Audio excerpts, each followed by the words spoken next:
This podcast is brought to you by 2 More Reps Coffee Beans. Get your 2 more reps with this natural pre-workout. Buy your bag at 2morereps.com.au. Welcome to another edition of the Paul's Body Engineering Podcast. Today I've got a very special guest. Lawrence Greives is a current practicing physio down in Brisbane, and he's also an experienced competitive bodybuilder. And I thought it'd be a great opportunity to have a chat to Lawrence and talk about both aspects. So physio and bodybuilding and the correlation between two, the advantages, but also general chat about physio, rehabilitation work, and all the things that can go into what a physio does. Because a lot of people generally have a preconceived idea of what a physio actually is and does. But also Lawrence's bodybuilding career and the fact that, you know, he's still so young, but loves his bodybuilding, loves his physio, very passionate about both.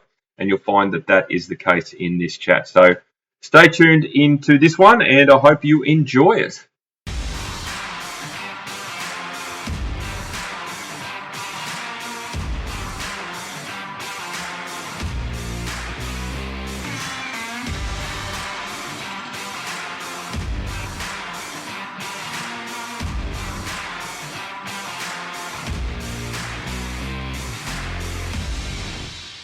I believe we might even be recording already, I think. Oh, yeah, too. Yeah. Oh, all right. I'll just edit it then. Yeah. Easy. I can do that. All right. Well, welcome, Lawrence. Thank you very much for giving up your time. I really appreciate it. How are you going today? Mate, I'm tremendous. Thank you so much for having me on today. It's always a pleasure to be on the other side of the mic and be the guest for a couple. So thank you very much for having on, man. I appreciate it. And my day's been good. I've just finished up training legs, and it's actually quite a quiet day today. Not a whole lot to get done. So I'll try to put the feet up a little bit and relax, which will be nice. That would be nice. Midweek relaxation. I like it. That's excellent. So do you want to just give us a bit of a quick background? Obviously, you're a physio and also a competitive bodybuilder. We know that. So go into the physio side of things. How long have you been a physio? Do you specialize in any particular areas? Where do you work? All that sort of jazz. And then we'll touch base on the bodybuilding side as well. Yeah, mate. So I suppose in the grand scheme of things, I'm still a bit of a baby physio. I've been working in private practice since graduating for a little bit over a year now. So still a lot to learn. And I suppose a part of the chat today is definitely me not pretending like I have all the answers, because I don't think any of us quite do when it comes to things in healthcare. But yeah, I've been working at a private practice in Wellington Point, which is in the sort of East Brisbane Bayside region, I guess you could say. Okay. And I've been there for just over a year. So we primarily see musculoskeletal conditions. So whether they be sporting injuries or, you know, long-term injuries in potentially older people, post-op rehab, stuff like that. So I guess the typical stuff that you think of when you think about going to a physio, like obviously within physiotherapy, there's work that you can do in the hospitals. There's, you know, work that you can do like, you know, neurophysio, where you're working with people who've had strokes or who have other neurological conditions, things like that. Yep. But I always knew that my heart and my passion was in the musculoskeletal side. So for me, it was a bit of a no-brainer as to where I wanted to go after finishing up uni. Unreal. Fantastic. And obviously, you know, 12 months in, enjoying it, can see a long-term future there and just continue to learn.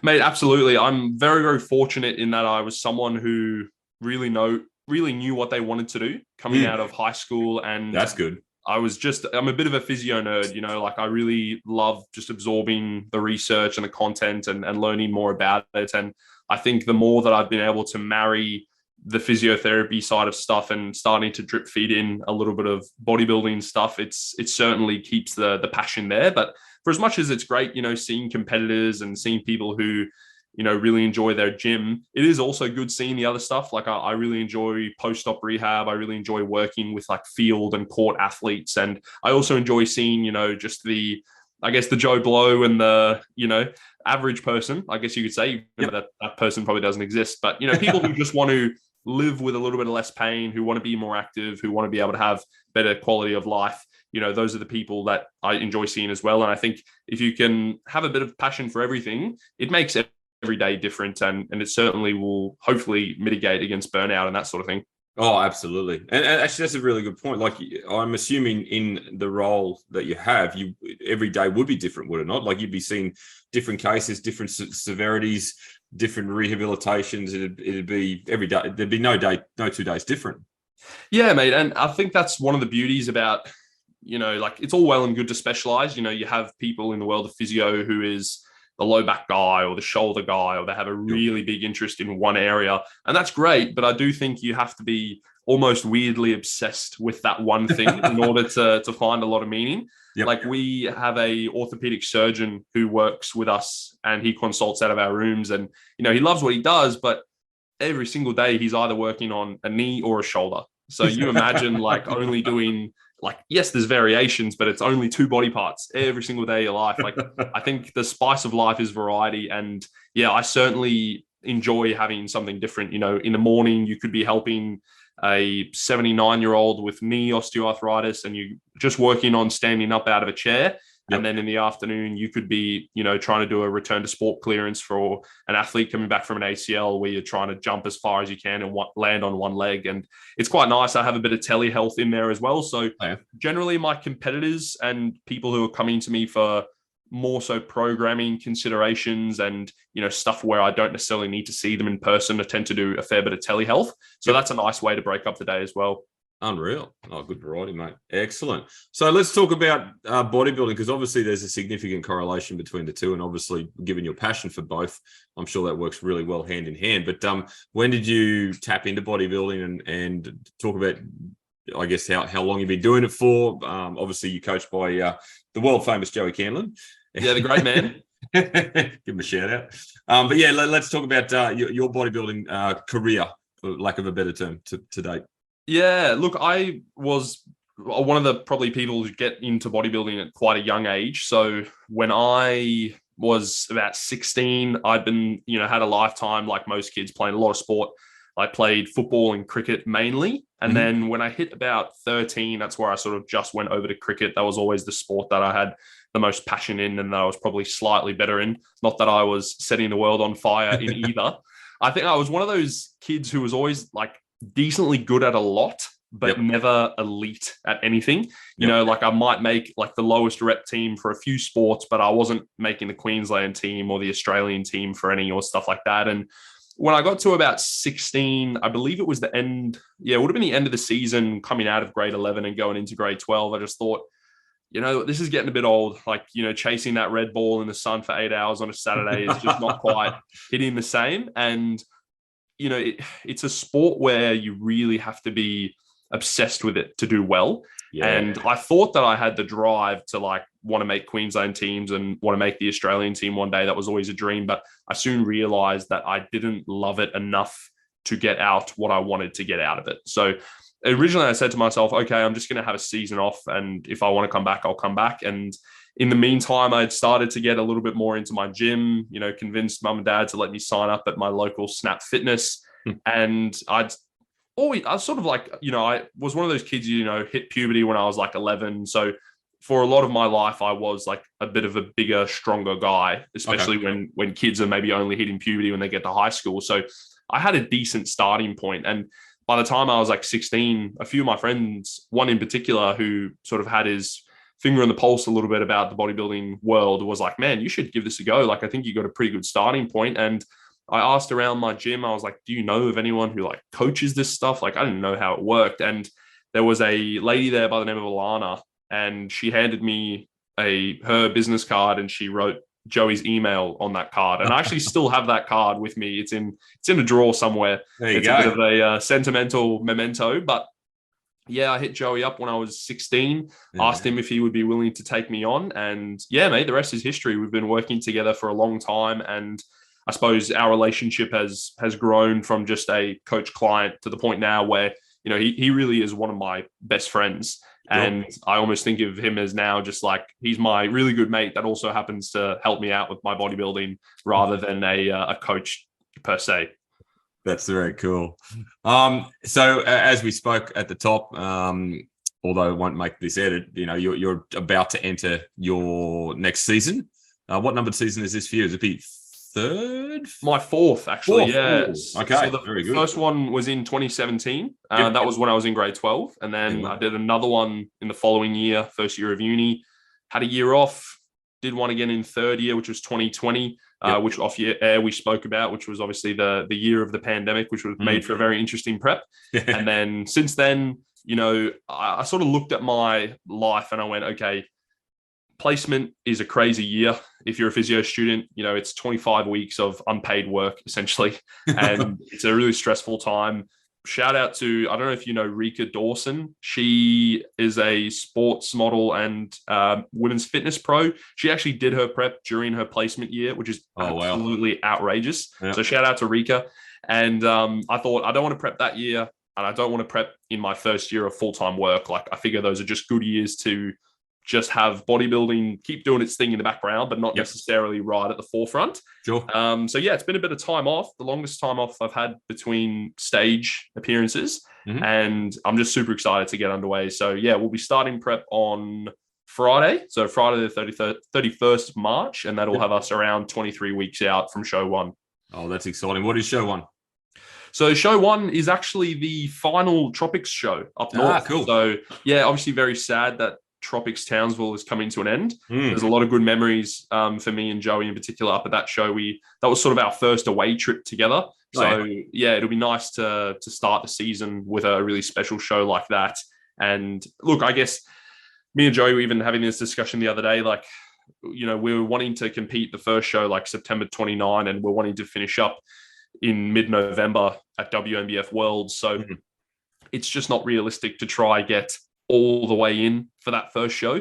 So I think there is going to be a certain amount of holding back and not getting to that 100%, because, just thinking about it logically, you can't be at 100% multiple times in a season. Like, that's just not how it works. That's a long season, man. Yeah. And mate, and as you know, like, you've gotten into like elite levels of conditioning. So to maintain that for like an 8 or a 9 week stretch is just not feasible. No. And I don't want to be at the stage where I'm looking worse as the year goes on. And, that's never happened in the past. I know Joey won't let it happen, but I also think we need to be sensible and go, okay, if we pull up to Townsville at 95, that's still going to look really, really good, and it's still going to be competitive. Yeah. But yeah, it's just not about being smart and trying to extend that over the 2-month period that it's going to be. 100%. Well, I'll be there in the crowd and backstage, mate. So we'll have a chat, and I'll cheer you on from the front for sure. It'll be good to watch. I'll look forward to the last one too. Yeah, hopefully. Are you going to be going over to Worlds? No, not Worlds. No, Tropics. I mean, yeah. No, it will be good. I suppose it's unfortunate that some of these shows, like, I'm assuming that probably the years where because it was in 2020 they didn't do the Tropics. So obviously that's like another batch of lost revenue. So you can understand why it happens. But yeah, let's hope we can finish off on a high. Absolutely. So let's talk about the two subjects that we're obviously speaking about today, being bodybuilding and physio. Do you find the correlation between the two gives you any sort of advantage, given your significant understanding of the human body when you train, or even getting I don't know if you program yourself, if Joe programs for you, but either or, you put it together in a way that is coming from a more in-depth perspective rather than just surface level stuff. Does that make sense?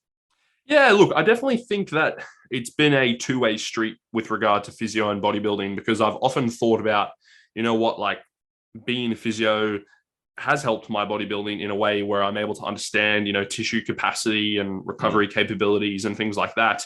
Not to say that you need to be a physio to do that, because a lot of good coaches are going to do that as well. But I think the probably more significant relationship is how I think my training career and my bodybuilding starting so young has helped me become a better physio. Yeah, and I've spoken about this on a recent podcast of my own, but one thing that particularly our course, at the University of Queensland really lacks is the ability to teach a physio how to program effectively. Because as physios, we're sort of taught, okay, this exercise does that, and this exercise does this. So if you want to improve strength, do that with those rep ranges. If you want to work on, pain, do that with these ranges, blah, blah, blah. But they don't really teach you how to zoom out and structure that for someone over the course of a week. And a really good example is something like ACL rehab, where you've got high level athletes. They need to be doing, by the end of their sort of mid to late stage rehab, they need to be doing plyometrics on one day, strength sessions, running sessions. Maybe they're back to team training. So there comes a point where you need to sit down with that person with a bit of a spreadsheet or a Microsoft document and go, hey, Monday to Sunday, let's map this out and let's figure out what's the best place to put this, this, and that, how we're going to order it, how we're going to structure it, not only to tick the boxes and get done what we need to get done, but also ensure that you can recover between those sessions. And if I hadn't been involved in this world and I hadn't been taking my training seriously or programming at the level that I had been, I just wouldn't have really known how to do that. And yes, you learn it along the way, and that's what colleagues are for, and learning through professional development and things like that. But I certainly think that bodybuilding has had a stronger correlation to making me a better physio than physio has had making me a better bodybuilder, if that makes sense. Yeah, it does. Yeah, okay. Interesting perspective. I never thought of it the other way around, to be honest. Yeah, cool. Well, speaking of physio then, like we spoke at the top regarding all the different, I guess, varieties within the field that you work in. So, most people would consider it to be primarily around injury and rehab, but there's significantly more to it, isn't there? Do you want to elaborate on some of the other fields within the field, if that makes sense? Yeah, and I think, like, obviously, if you break it down into the different types of physio, there's a million and one. There's women's health physios, there's men's health physios. So, people who struggle with incontinence, women who struggle with like pelvic floor issues, like that's sort of a subspecialty. Yep. That's one that, if I see that on my list, I am palming that off immediately. So we're fortunate to have a good referral base for people like that. Yep. There's pediatric physios who, of course, yeah, they're the smartest of the lot, if we're honest, Paul, because they're able to gamify stuff but still make rehab and treatment effective. So, of course, yeah. If you're a peds physio out there, tip of the cap, you're a really bright cookie. And then, there's also physios that deal with stuff like vestibular issues. So people with dizziness and headaches and stuff like that, you're going to have sometimes specialist physios in that realm. But I suppose if we think about what I see as a lot of the different facets of a good musculoskeletal physio, it will fall down to a few different brackets. So yes, there's the rehab side. And for me, having a bit of an exercise bias, which I think is probably not a bad bias to have given the literature that we know about, getting people better and making people better from injuries. There's the rehab and the exercise. That's going to be one arm. For some people, there's going to be the manual therapy, which is like your massage, joint mobilizations, joint manipulation, things like that, which in itself just attracts so much drama in the physio world, which is just ludicrous to me. And then I suppose the other arm is all around like advice and education. So how you explain stuff to people, because for a lot of people, like, I don't actually need to touch them. I maybe don't need to give them that much in the way of exercises or rehab work, but they may just need some advice of how to better structure their training, or how to better structure their running load, or how many walks they go on, or things like that. So some people don't need a whole lot of intervention. They just need some advice around how to better manage their week. And then I suppose the fourth arm is, the more human side. And I think this is what really makes a good clinician, because everyone can give you a really sound rehab program. Anyone can give you, good manual therapy that makes you feel better. But I think the hardest part about being a physio is managing the personalities, because bodies, if they were just input machines, would all behave the exact same way.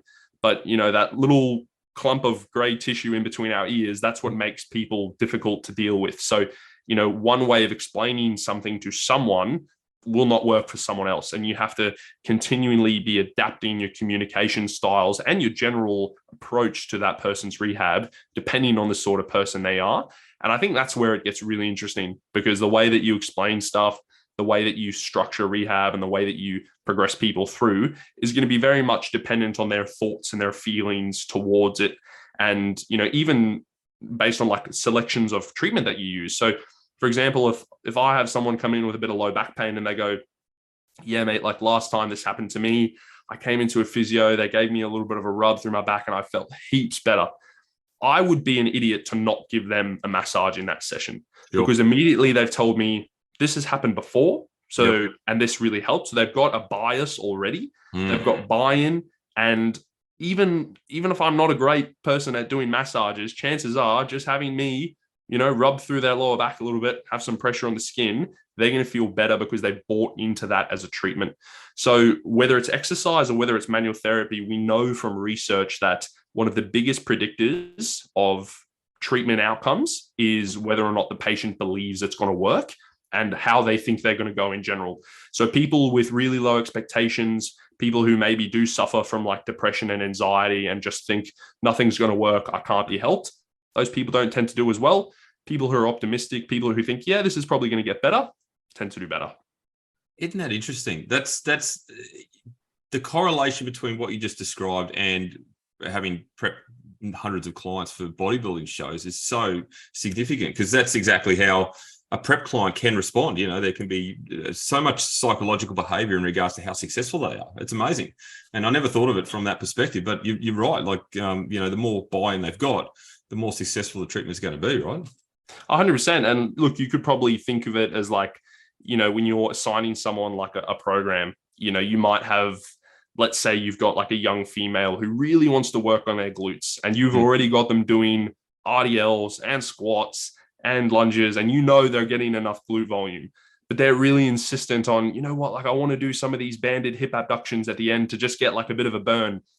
If you know that that's probably not going to make a massive difference, but it's going to help them feel a bit better, it's not going to put them in a pit of recovery, you know what, you're probably just going to let them have it. Or like people when they're training abs and they want to do a bit of a finisher, you're probably just going to let them have it. So, you know, it's not like the optimal program is not just based on what you as the practitioner thinks is the best thing to do. Yep. The optimal program is also considering the thoughts and feelings and the expectations of the other person. Like the most important question you normally ask someone at the end of the patient interview is, what are you hoping to get out of today? Yeah. What are you hoping to get out of this in the medium and the long term? Because if someone says to me like, mate, I'm in the world of pain, I really just want someone to get into my back today and ease this off, and I just spend 40 minutes lecturing him about, you know, the biopsychosocial of pain and going through exercises, he's probably not going to come back. So I probably can't help him as much as I'd like. So, you know, you do have to alter your approach. And I think that's where clinicians who are not dogmatic and clinicians who are willing to, you know, stray a little bit from what they might typically do are generally the best ones, because they're able to modify their approach depending on the person that's sitting in front of them. We've spoken a fair bit already about, you know, the treatment side of things. So rehabilitation, injury recovery, programming, stuff like that.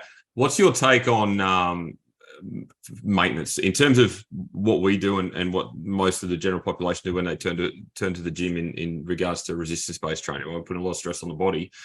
How do you maintain the body from a physio perspective to ensure that there's longevity, particularly when we're obviously creating hypertrophy and progressive overload? So more stress, more tension over time to try and mitigate the risk of injury. What sort of physio tips, tricks, whatever, would you sort of recommend in that field so that people can obviously recover better and then not get put off by being sore or being injured to go back and train and just repeat that cycle? And it's a really common question. And I think that it's a very similar, like the way I answer this question is very similar to how, you know, someone might answer a question about like, you know, what's the best way to train? What's the best way to eat? Like it all is like that pyramid, isn't it? Yep. There's the base of the pyramid with the big ticket items that we need to be focusing on. And then as we move our way up to the pyramid, those things probably become less important. So for me, the things that are at the base of the pyramid, the non-negotiables are going to be getting enough sleep. Because, you know, if there was a magic pill or a superpower, you know, if I could give myself like a superpower to fall asleep every night, sleep for an unbroken 8 hours and wake up, man, I think my life would be changed. It would be unbelievable. Like I fantasize about that. So sleep is the first one. Adequate nutrition, you know, basic stuff like just making sure you're actually fueling yourself to recover properly. And obviously with certain people, like I'm not going to be intervening with that. Like I'm not as a physio going to be like, here's your macros because you're not eating enough. But for example, you take someone, you know, who might be suffering from that like red S situation. So a classic example is like teenage girls who are maybe gymnasts or dancers who are doing like a lot of extension based work. Part of their sport is also dependent on how they look. And there's still a culture of smaller is better. So maybe they're leaving things off their plate. Maybe they're trying to skip meals. You know, people like that, nutrition is going to be so important because part of the reason why they can be predisposed to issues like a stress reaction or a spondylolysis in the lower back is because they're not eating enough. Perhaps they're not consuming enough calcium, things like that. So sleep, nutrition. And then for me, the last thing at the base of the pyramid is just programming overall, because I think sometimes you see this from like physios or coaches or what have you, or even the athletes themselves, where it's like, yeah, you know what, my lower back's hurting. And I think it's just because I struggle to keep my spine in, you know, perfectly neutral position. But then they're like deadlifting 3 days a week, RDLing on top of that, squatting on top of that. And it's like, you're just doing too much. Like your programming is just not sound. So I think that it's about looking at the big rocks first. And if those three are not in place, like, I'm sorry, but no Normatec boot or massage gun or cupping or needling is going to fix your issue, because like, it's sort of like telling someone, oh, like, take this fat burner, but you can still just eat as much as you want and eat in a surplus and not gain fat. Like, it just doesn't make sense. You need to have the big rocks in place. One of my favorite analogies with stuff like this is like, you imagine a jar and you want to fill that jar up. Put the big rocks in first, the big stones, they're going to take up the most space. And that's like your basics. Then you can maybe start to put in some little pebbles, that could be stretching, that could be mobility before a session, getting sports massages, things like that. Then you start to get like the grains of sand. And that's where we're thinking about, your Normatec boots and your fancy foam rollers, maybe getting some needling and some cupping and some, Graston and things like that. So if the big rocks are not there, you're going to need a lot of sand and a lot of pebbles to fill up that jar. So absolutely, get the low-hanging fruit out of the way, and chances are you're going to cover a lot of the issues you've been having.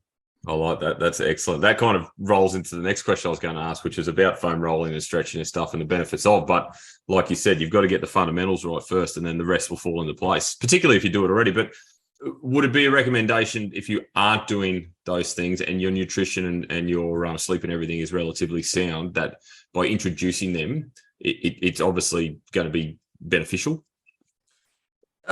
It's tough to say yes in like a really definitive way, because the research that we have on foam rolling and stretching is pretty like average. Like, it sort of shows, oh, okay, there's like a no benefit, like no negative benefit, but not really a positive benefit in most circumstances. So my stance on foam rolling and stretching is do it if you enjoy it and if you find it has a benefit. Because I think some clinicians, they look at the research and go, oh, well, stretching doesn't do anything, foam rolling doesn't do anything, let's not bother.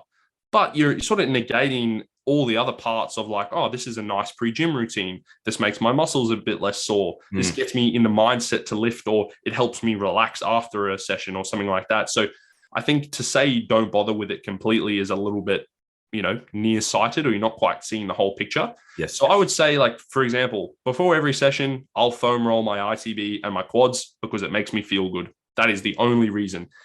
Stretching, I'll stretch my hamstrings and my adductors because it just feels a little bit looser. It's that perception of tightness that it relieves, and it makes me feel nice, and I'm ready. I subjectively feel a little bit more prepared for the session.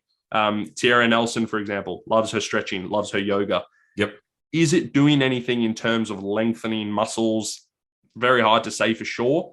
But if you enjoy it, then do it. And if you find like it does improve your recovery, if you feel a little bit more stiff on, a little bit more sore on the days where you don't do it, then for you, it's probably not a bad idea. But I think the only slight issue I have with some of these coaches that are like really big on their stretching and who they maybe oversell the benefits. And often those are coaches who view pain and injury in a very biomechanical or biomedical model. So we talk about like the biomedical model of pain, which we had, sort of 50 years ago in healthcare, where it's like, all right, well, if someone's in pain or they get an injury, it's because something's broken, something's weak, something's tight.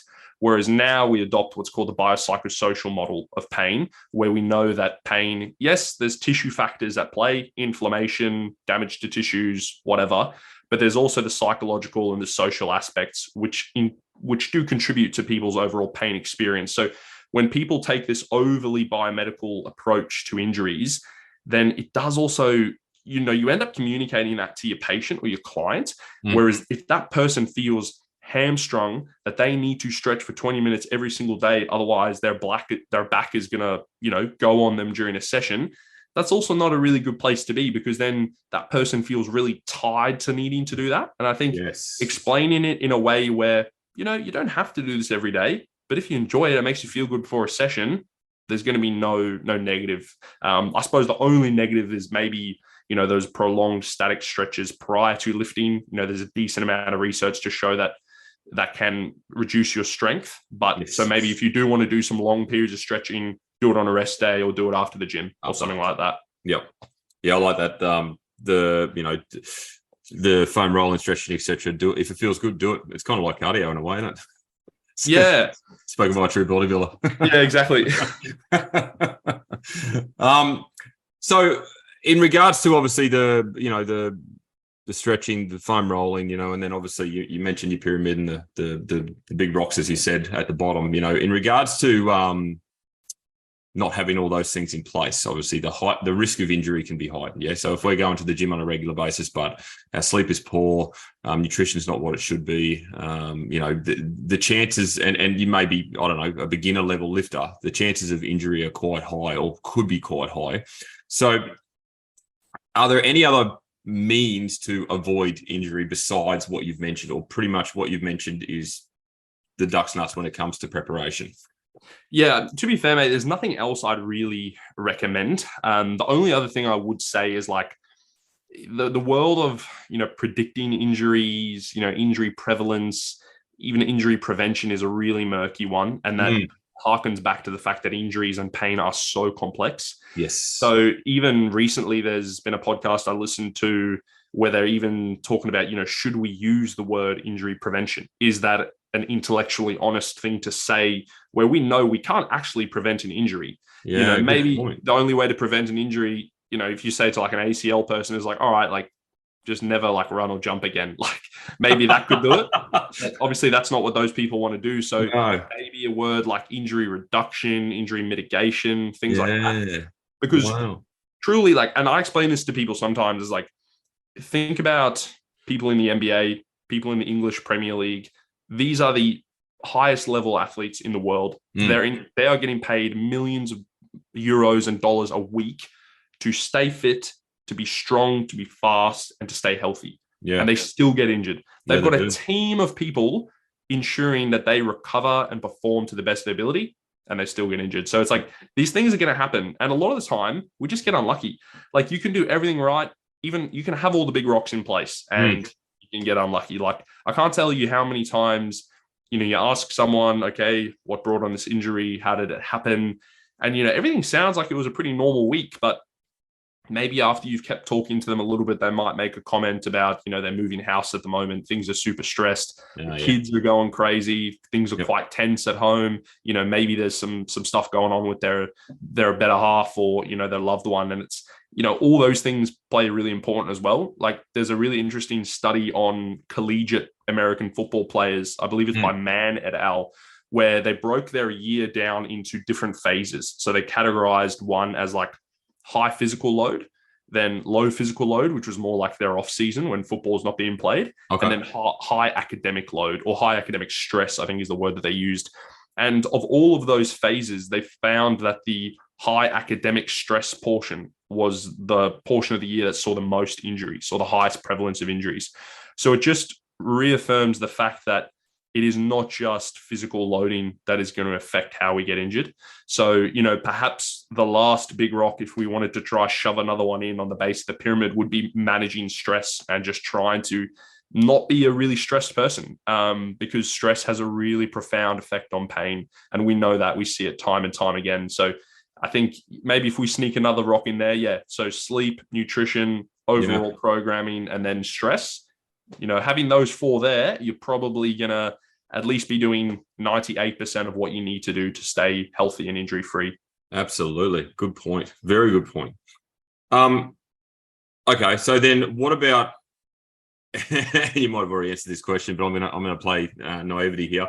Longevity in terms of strength training. So being able to turn up to the gym 4 or 5 times a week, well into your later years, is there any, I guess, advice or anything you could give? Because, you do see, they say obviously strength training is significantly important for the elderly, right? But obviously it starts now. Build up the building blocks. And then when you get to the older years, you're still stronger. You got your bone density, joint strength is really good. Muscle density and everything is still there. So would that be the primary factor here to maintain that longevity of strength training? Or are there other things that I'm not thinking of that would come from a physio's perspective? Yeah, 100%, mate. And I think that, keeping people active is the name of the game. Like, I always tell people that I spend a lot more of my time as a physio if I'm seeing someone who's like, in that 50 to 70 bracket, spend a lot more time asking those people and telling them they need to exercise more rather than telling them they need to exercise less. Wow. So okay. like, you know, if you are listening to this podcast, you probably enjoy going to the gym.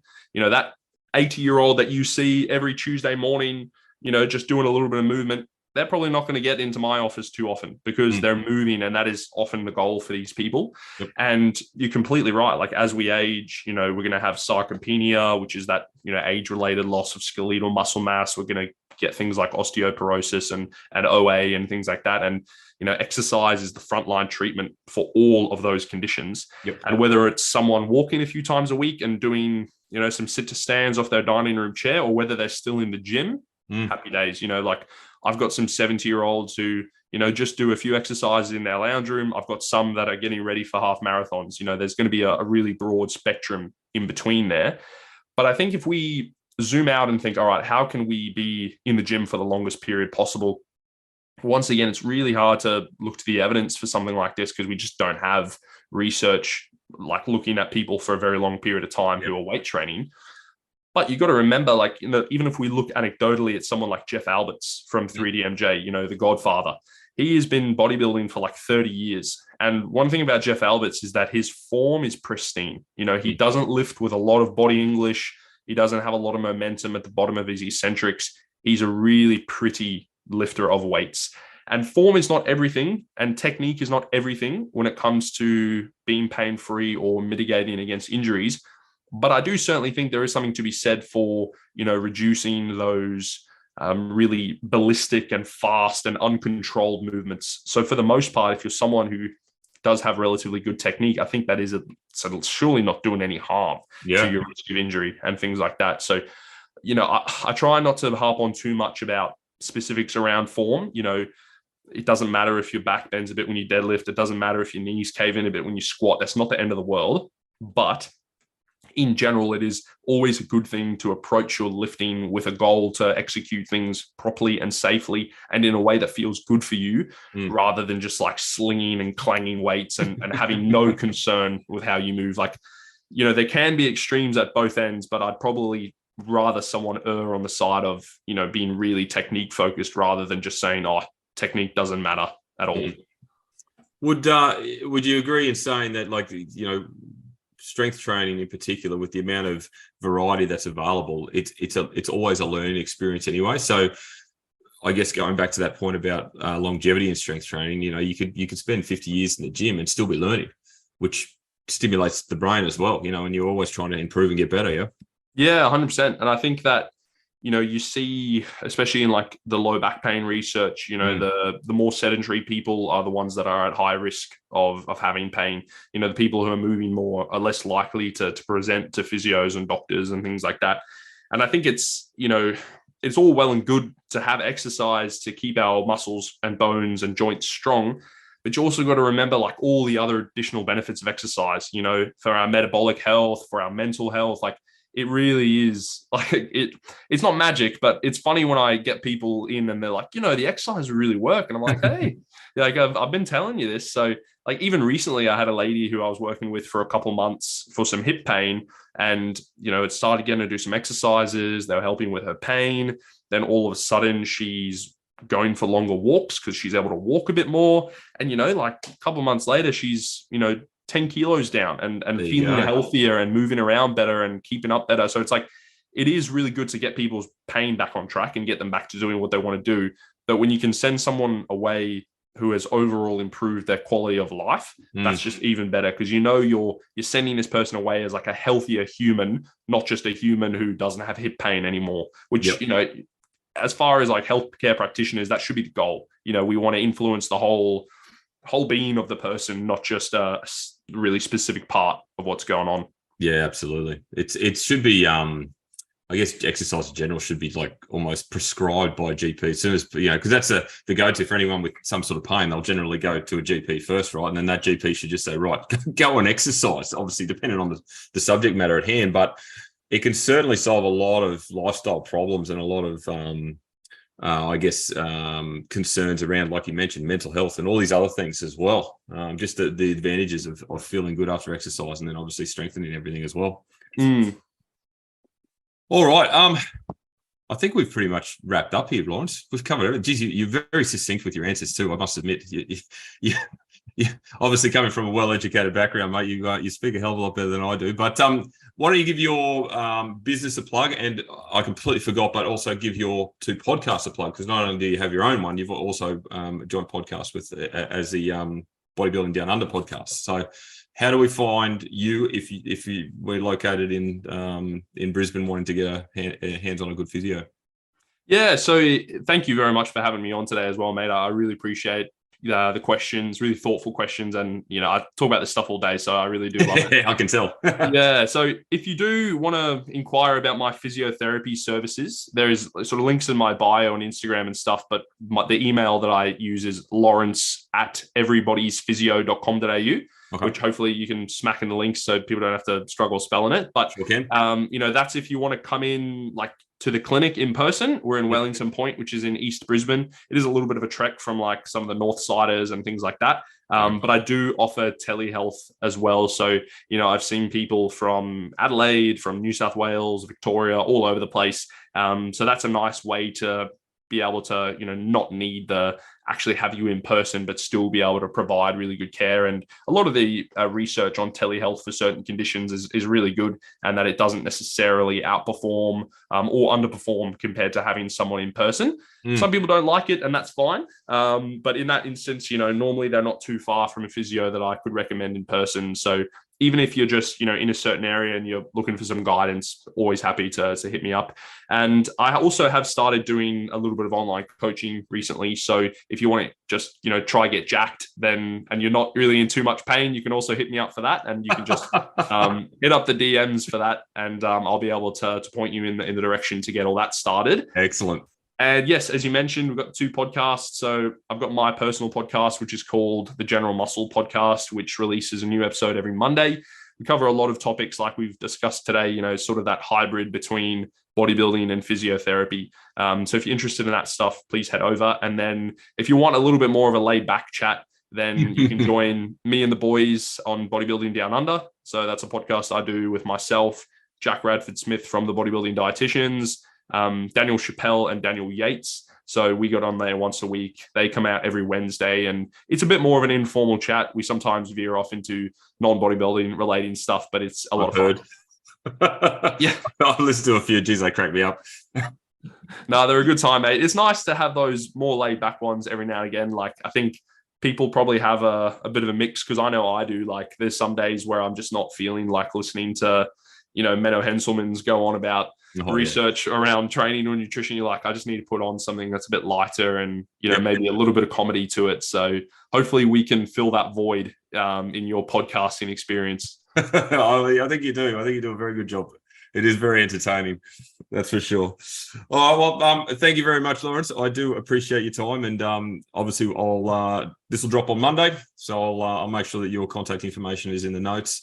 And then people can obviously view it from there. But best of luck with your upcoming prep. I'll be watching closely, obviously, and I'll probably see you in towns if I don't see. But you'll be popping around to the shows in the next couple of weeks, yeah. Yeah. I'll probably. I don't know if I'll be able to make it up to the sunny coast, but I'll definitely try get down to Sleeman. And I'll have my head around, and I'll only be a couple of weeks in by that stage, so it should be still quite vibrant and talkative, which is nice. But no, you'll see me around, mate. And if I just missed you, then Townsville it'll be. Absolutely. Well, thanks again, mate. I really appreciate it. Appreciate your time, Paul. Thanks for having me on. No problem. Okay, I'd like to thank Lawrence for his time today. Great insight into the world of physio, and obviously the correlation between physio and bodybuilding is very close. And he gave some great content, value, information. So please, if you're interested in obviously reaching out to Lawrence for any of his services, obviously the contact information will be in the show notes, but you heard it on the podcast as well. And follow along to his podcast, the General Muscle Podcast, and also the one he does with the other guys as well, the Bodybuilding Down Under podcast. There's some really good information in there, bit of laughs and banter, but all in all done for the right reasons, and I really enjoyed tuning in. So if you've enjoyed this particular podcast, please jump on and share it on your stories. Tag myself at Paul's Body Engineering. Obviously tag Lawrence as well, General Muscle. And if you're interested in my coaching services, obviously head over to my website, paulsbodyengineering.com. and have a look around there. And if there's anything you'd like, please reach out and ask any more questions you may need answered. Other than that, thank you once again for tuning in. And as I say to every client every single day, have a great day.